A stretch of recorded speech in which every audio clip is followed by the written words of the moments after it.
नमस्कार दोस्तों, मेरा नाम भव्य मंगला है। मैं अपनी किताब the power of self talk से मोटिवेट होकर एक और टॉपिक लेके आया हूँ और इस टॉपिक का नाम है क्या होता है लाइफ का पर्सपेक्टिव। और जब तक ये टॉपिक समझ होगा आपको समझ में आएगा पर्सपेक्टिव क्या होता है, क्या ये अच्छा होता है, बुरा होता है, किस तरीके से हमारी ज़िंदगी को इम्पैक्ट कर रहा है और क्या करें जिससे कि चीज़ों को हम सही पर्सपेक्टिव से देख सकें। मैं शुरू करूँगा एक स्टोरी से। ये स्टोरी है एक आदमी की जो अपने 2 बच्चों के साथ ट्रेन से कहीं जा रहा था। उनके बच्चे बहुत शोर मचा रहे थे, इधर भाग रहे थे, उधर भाग रहे थे और जितने भी पैसेंजर साथ में बैठे थे, वो बहुत ही परेशान हो रहे थे क्योंकि इतना वो शोर मचा रहे थे, उछल-कूद कर रहे थे। बट वो देख रहे थे कि उनका जो पिता है वो कुछ भी नहीं कर रहा, वो चुपचाप शांत बैठा है, वो देख रहा है उनके बच्चे क्या कर रहे हैं। जब बहुत देर ये चलता रहा और जितने भी पैसेंजर साथ में बैठे थे बहुत परेशान हो गए, तो एक को बहुत गुस्सा आया और उसने बहुत गुस्से में उस आदमी से कहा कि भाई तुम अपने बच्चों को संभालते क्यों नहीं, देखते क्यों नहीं किस तरीके से वो हम सबको तंग कर रहे हैं। और जब एक आदमी ने बोला तो कुछ लोग और भी हिम्मत करके आ गए, उन्होंने भी यही बात उस आदमी से बोली कि भाई तुम इतना इररिस्पॉन्सिबल कैसे हो सकते हो। जब इतने सब लोग आ गए और बोलने लगे तो उस आदमी से रहा नहीं गया। तो उसने बताया कि मेरी वाइफ की मृत्यु आज सुबह ही हुई है और अभी हम सब लोग क्रीमेशन ग्राउंड से वापस आ रहे हैं और मैं नहीं चाहता कि इन बच्चों को फिर से इनकी माँ की याद आए, इसलिए मैं इनको टोक नहीं रहा और ये जो इनके मन में आ रहा है वो कर रहे हैं।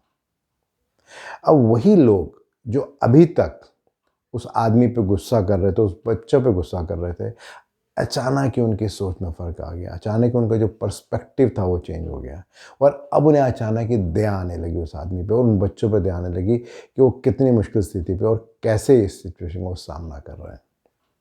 तो ये सारा का सारा खेल पर्सपेक्टिव का है कि कैसे हम चीज़ों को देखते हैं और जैसे ही हम एक तरीके से दूसरे तरीके पर देखते हैं, हमारा उसको देखने का नज़रिया बिल्कुल बदल जाता है। स्वामी विवेकानंद ने एक बहुत ही अच्छी बात की है। उनका कहना है कि जो तुम सोचते हो वही बन जाओगे। यदि तुम खुद को कमज़ोर सोचोगे तो तुम कमज़ोर ही हो जाओगे। अगर तुम ताकतवर सोचते हो तो तुम ताकतवर हो जाओगे। और ऐसे ही कुछ होता है, हम किसी आदमी को देखते हैं जो किसी और धर्म का होता है, हम उसके बारे में एक राय बना लेते हैं। हम किसी अनजान आदमी से मिलते हैं, हम उसके बारे में एक राय बना लेते हैं। हम किसी दूसरे देश में जाते हैं, उस देश के बारे में, वहाँ के लोगों के बारे में अपनी राय बना लेते हैं। क्योंकि अक्सर ऐसे ही होता है कि ऐसा कहा जाता है कि जब हम किसी को देखते हैं तो ऐसा नहीं होता कि हम ऐसे देखें कि हम अपनी खिड़की से बाहर किसी को देख रहे हैं। अक्सर हम शीशे के थ्रू किसी को देख रहे होते हैं, क्योंकि जब हम खिड़की के थ्रू देखते हैं तो एग्जैक्टली वही देखते हैं जो हम यहाँ देख रहे हो, जो सामने है। बट जब हम शीशे के थ्रू देखते हैं तो एक्चुअली में हम अपने सोच से, अपने संस्कार के थ्रू सामने वाले को देख रहे होते हैं और उसके बेस पे डिसाइड कर रहे होते हैं कि अच्छा है या बुरा है। और ऐसा ही तो होता है लाइफ में।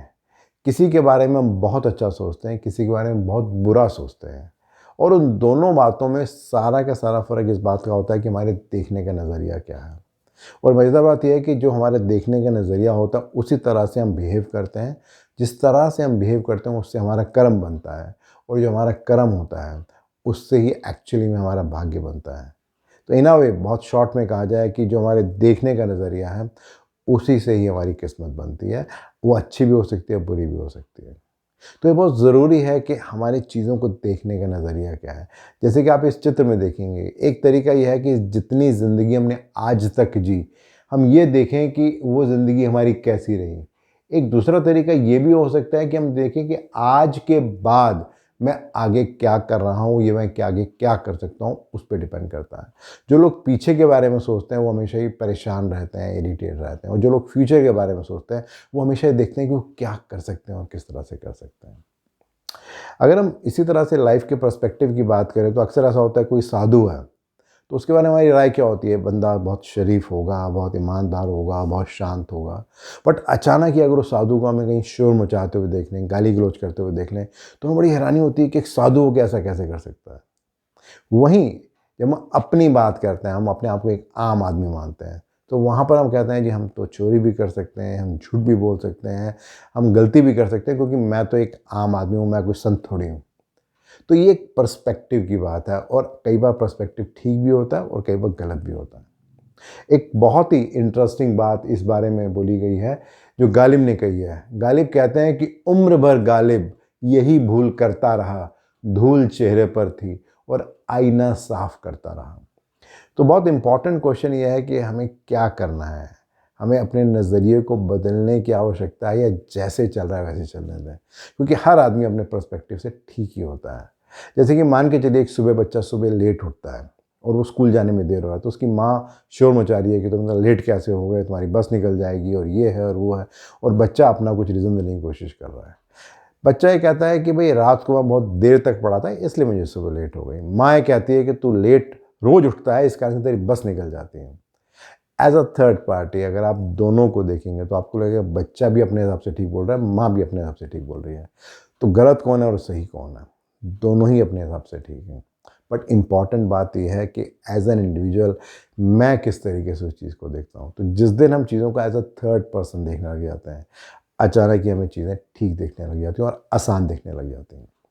और एक और तरीका है, वो तरीका ये है कि किस तरीके से इस बात को हम इंश्योर करें कि जिस स्पीड से हम सोच रहे हैं और इतनी कॉम्प्लेक्सिटी जो हमारी लाइफ में चल रही है, इसको किस तरीके से हम थोड़ा सा कम कर सकें। क्योंकि जहाँ हम इसे थोड़ा सा कम करते हैं, वहाँ अचानक ही हम चीज़ों को ज़्यादा अच्छे ढंग से देख सकते हैं और समझ सकते हैं। और अक्सर ऐसा कहा जाता है कि जब भी आप किसी दिक्कत में हो और आपको किसी बात का सॉल्यूशन ना मिल रहा हो, तो आप थोड़ी देर अकेले में बैठिए, आँख बंद कीजिए, मन को शांत कीजिए और आपको सही डिसीज़न मिल जाएगा कि आपको क्या करना चाहिए और क्या नहीं करना चाहिए। और फिर चॉइस आपकी है कि आप उसको फॉलो करते हैं या उसको फॉलो नहीं करते हैं। एक बहुत ही इंटरेस्टिंग एंड बहुत ही अच्छी बात इस बारे में डॉक्टर कलाम ने कही है। उनका कहना है कि खुद को एक सोने के सिक्के जैसा बनाइए, जो कि अगर नाली में भी गिर जाए तो भी उसकी कीमत कम नहीं होती।